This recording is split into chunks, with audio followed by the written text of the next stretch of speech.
These delusions aren't healthy, my father told my girlfriend, defending his golden child. I chose her over toxic family. Years later, my brother was arrested. I never wanted to admit it, but I always knew something was wrong with my brother George. From the moment he could walk, there was a darkness in him. A shadow that followed everywhere he went, but nobody else seemed to notice.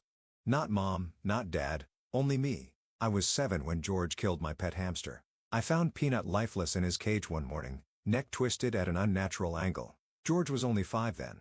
When I ran to my parents crying, they told me it was an accident, that George was just trying to play with it, that I shouldn't have left the cage where he could reach it. My fault, always my fault, that became the pattern of our childhood. George would do something terrible. I would be blamed for it, or worse told I was imagining things, making up stories, seeking attention. Our parents doted on George. He was their miracle baby born after 3 miscarriages, the golden child perfect in every way. I was just there an afterthought. By the time we reached high school, George had perfected his mask. To everyone else, he was charming, popular, the star quarterback with a bright future. But behind closed doors, he was calculating and cruel. He sabotaged my friendships by spreading rumors, stole things from my room and planted them in other people's lockers, did everything he could to isolate me, to make me miserable. I remember when I brought home my first real girlfriend, Melissa. George charmed her immediately, made me look like the awkward, less impressive brother, then in private, told her I'd been talking about getting her drunk to finally seal the deal. She broke up with me that night, believed him without question. That's how good he was, how convincing, and still our parents saw nothing wrong. I left for college the first chance I got, put 3 states between us, built a life where I didn't have to look over my shoulder, where I could finally breathe. That's where I met Nancy. She was everything I never knew I needed. Kind, brilliant, strong. For the first time, someone saw me, really saw me. Not as George's brother or the family disappointment, just me. We met in an economics class. I noticed her first, the way she challenged the professor's theories with real-world examples, the quiet confidence in her voice, how she never seemed to need validation from anyone else. Our first date lasted 6 hours, just talking about our dreams, our fears, the books that changed us. By the end of the night, I felt like I'd known her my whole life. We dated for 2 years before I finally agreed to bring her home to meet my family.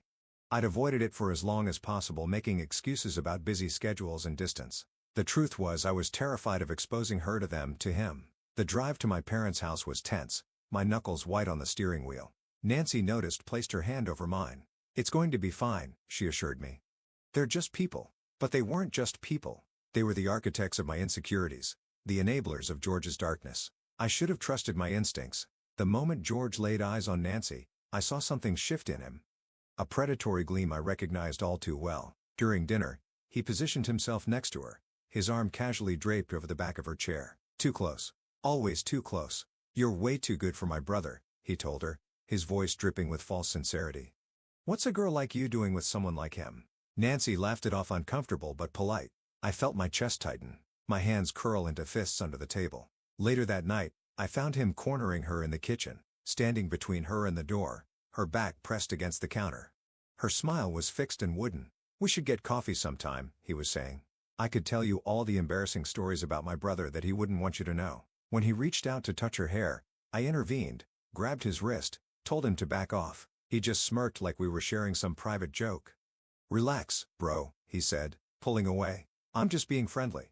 "Right, Nancy?" We left the next morning. Nancy was quiet during the drive home. Too quiet. "Has he always been like that?" she finally asked. I nodded, the knot in my stomach tightening. "I'm sorry," I said. "I shouldn't have brought you there." She reached over and squeezed my hand. "It's not your fault," but it felt like it was, like I'd failed to protect her from something I should have seen coming. What I didn't know then was that George had already gotten her phone number from my mother, that he'd already started texting her. Innocent messages at first, then increasingly inappropriate, asking about her underwear, telling her he could satisfy her in ways I never could. When she blocked his number, he created new ones, called her in the middle of the night, breathed heavily into the phone when she answered.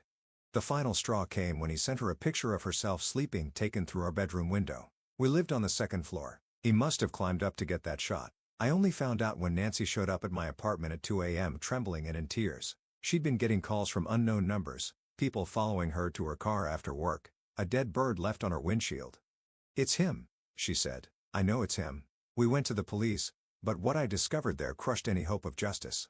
The desk sergeant was dismissive from the start, barely glancing at the evidence on Nancy's phone. He took perfunctory notes, his pen barely moving across the page as Nancy described the escalating harassment. "Sounds like a lover's quarrel to me," he muttered, not even trying to hide his disinterest. When I pressed him about the dead bird, the stalking, he leaned back in his chair, arms crossed. "Look, I know your brother, captain of the football team, business degree, church every Sunday. You really expect me to believe he's doing all this?" Later in the parking lot, an older officer pulled me aside. His eyes darted around nervously before he spoke. "You should know something," he said quietly. "Your father plays golf with the chief every weekend, and last month, he made a very generous donation toward the department's new cruisers." My stomach dropped. The truth hit me like a physical blow. "How much?" I asked. The officer just shook his head. "Enough. They've been told to handle any complaints about George with appropriate discretion. My advice, get your girlfriend somewhere safe. You won't find help here." That night, I learned what true powerlessness felt like, how the system that was supposed to protect the vulnerable could be so easily corrupted, how money and influence could silence truth. Small towns, they protect their own. Nancy's stalking continued for weeks. George maintained his distance, but his friends were everywhere, watching her, reporting back to him, making her feel unsafe in her own skin. One night, she woke up screaming from a nightmare, thrashing in the sheets, convinced someone was in the room with us. I held her until her breathing steadied, watched as the recognition returned to her eyes as reality replaced the terror. "I can't keep living like this," she whispered. Neither could I. I confronted my parents, showed them the messages, the pictures of the dead bird, the timestamps of the calls. We sat in their pristine living room, the same couch where I'd spent countless afternoons doing homework trying to be invisible, the same coffee table where George had once stabbed me with a pencil for changing the TV channel. The wound had needed 7 stitches. I still had the scar. My mother's face hardened as I shared the evidence. "Are you sure she's not making this up for attention? George would never do something like this. He's always been jealous of you," my father added, though I couldn't remember a single instance where that had been true. "Maybe you're the one behind all this trying to make him look bad." The betrayal cut deep, but it wasn't surprising. They'd always chosen him. Always would. We tried once more. A family intervention. Nancy bravely agreed to face them all to tell them exactly what was happening.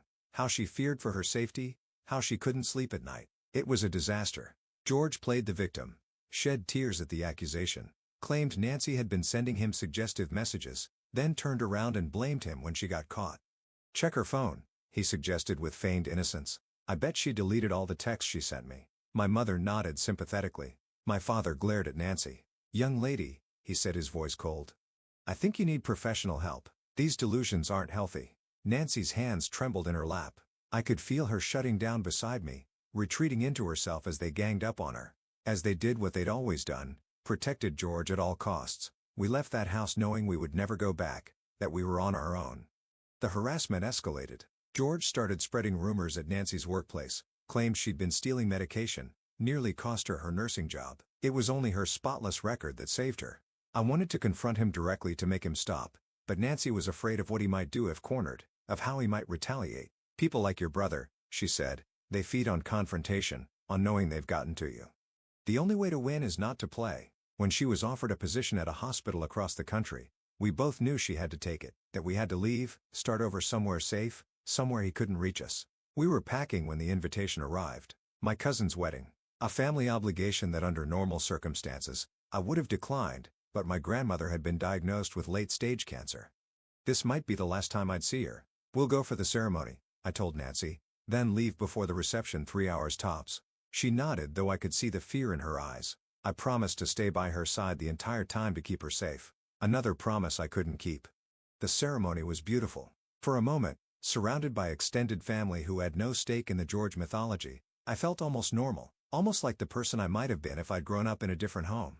Nancy excused herself to use the restroom while I chatted with an uncle I hadn't seen in years.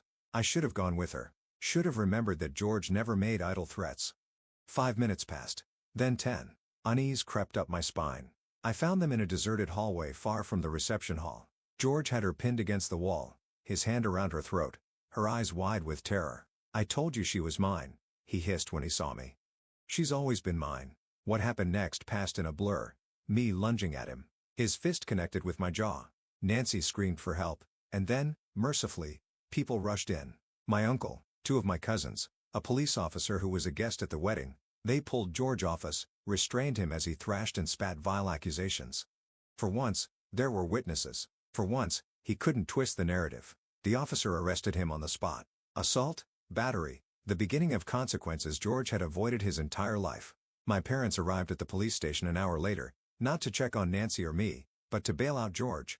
"This is all a misunderstanding," my mother insisted, not meeting my eyes. "George would never hurt anyone. She provoked him," my father said, pointing at Nancy's bruised neck. "She's been trying to come between them from the beginning." I saw him slip something to the officer at the desk, an envelope that disappeared quickly into the man's pocket. My blood boiled. Something broke in me then.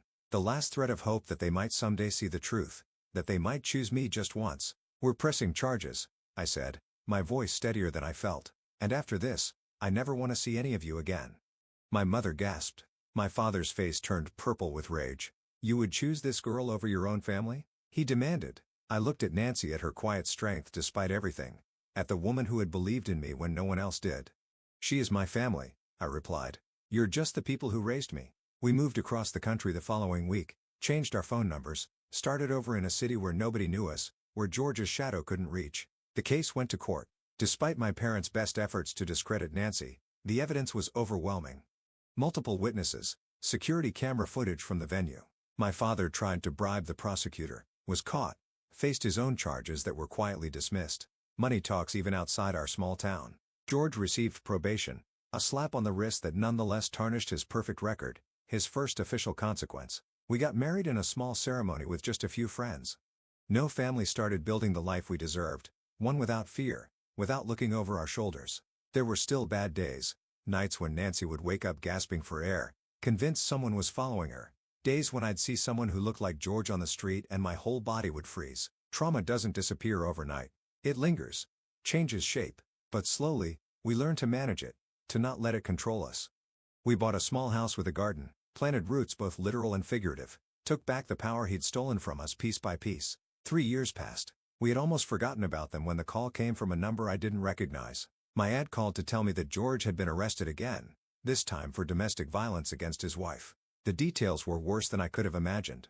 His wife had been hospitalized with broken ribs and a fractured jaw. This time, there had been witnesses, neighbors who called 911 when they heard her screams. Too many people involved for it to be quietly swept away, but my father had tried anyway. My aunt told me how he'd shown up at the police station with an envelope thick with cash, how he'd cornered the arresting officer in the parking lot, speaking in hushed tones about making this go away and protecting the family name. He'd been caught on the station's surveillance cameras. The officer, thankfully from outside our hometown and unswayed by the family's influence, had reported the attempted bribe immediately. My father now faced his own charges, obstruction of justice and attempted bribery of a public official. His reputation, the thing he valued above all else, was in tatters. His law practice hemorrhaging clients by the day. That my mother had finally seen the truth, had finally left my father, was hoping to reconnect with me too little too late. Some bridges once burned can never be rebuilt. Some wounds run too deep to heal. I wished her well but made it clear I wanted no part of that life anymore, that the cycle of abuse and enablement ended with me. Nancy gave birth to our daughter last spring, a tiny, perfect human with her mother's eyes, and I hope none of the darkness that plagued my family tree. I look at her and make silent promises that she will grow up knowing she is loved unconditionally, that she will never be gaslit or manipulated, that she will always be believed. When I hold her, I think about the legacy I inherited, the anger, the fear, the constant vigilance. I think about how those things shaped me, made me who I am. Some scars will always remain, phantom pains from wounds inflicted long ago, but they don't have to define me, don't have to be passed down. Some nights I still wake up in a cold sweat, George's face vivid in my dreams. On those nights, I check on my daughter sleeping peacefully in her crib. I look at my wife's gentle breathing beside me, and I remind myself that we are safe, that we chose each other, that the family we built is stronger than the one I left behind. Nancy never pressures me to deal with my past in any particular way. She understands that healing isn't linear, that some days are harder than others. She just holds my hand through the difficult moments, reminds me to breathe. Last week, a letter arrived from my mother. I recognized her handwriting immediately, the perfect cursive she'd spent hours teaching me at the kitchen table. The same handwriting that had signed countless notes excusing George's absences from school, that had penned grocery lists while ignoring the bruises on my arms. I almost threw it away unopened, but something made me hesitate. Inside was a simple note. No excuses, no attempts to minimize what had happened. Just an acknowledgement of the pain she'd caused, of the son she'd failed to protect, of the grandchild she'd never know. I didn't respond, don't know if I ever will. But for the first time, I felt something close to peace when thinking about her. Not forgiveness. I'm not sure I'll ever get there, but recognition that she too was caught in George's web, that she too was damaged by the life she'd chosen. The shadows of my past grow fainter every day. They'll never disappear completely. That's not how trauma works, but they no longer define me, no longer control me. Sometimes the bravest thing you can do is walk away. Cut the poison out of your life even when that poison shares your blood, even when everyone tells you that family should come first no matter what. Because sometimes, family is the most dangerous thing of all. To anyone trapped in the shadow of someone like George, you aren't crazy. You aren't imagining things, and you don't have to set yourself on fire to keep others warm. Find your Nancy. Find people who see you, who believes you, who stands beside you when the world turns its back, and then run. Run as far and as fast as you can. Build something beautiful from the ashes of what you leave behind. I did. And despite everything, I've never once looked back with regret. The hardest lesson I've learned through all of this is that justice isn't guaranteed. Money, power, and familial connections can corrupt even the systems designed to protect us, but that doesn't mean you stop fighting for what's right. Document everything. Build a network of people who know the truth, and understand that sometimes the only way to win against someone like George is to deprive them of what they want most, power over you. For years, I carried the weight of my family's denial, wondered if somehow I was the problem, if maybe I was the one who couldn't see clearly. That's what they wanted me to believe. But gaslighting only works when you're isolated, when you have no one to reflect your reality back to you. No one says, I see it too. The truth has a way of surfacing eventually. No amount of money or influence can keep it buried forever. My father learned that the hard way. George is learning it now. And I'm learning something else entirely. That there is life after trauma. That families can be chosen, built, protected. Those cycles can be broken. My daughter will never know the fear I lived with. She will grow up knowing her worth isn't determined by how useful she is to others, that her voice matters, that her boundaries are sacred. That is my legacy. Not the broken family I left behind, but the whole one I'm creating now. And if you're reading this, wrestling with your own George, your own enabling parents, your own impossible choice, know that there is hope on the other side. It won't be easy. You'll doubt yourself 1,000 times, but one day, you'll wake up and realize the shadow no longer darkens your doorway, that the voice in your head questioning your perception is growing fainter, that you are finally free, and that freedom, it's worth everything.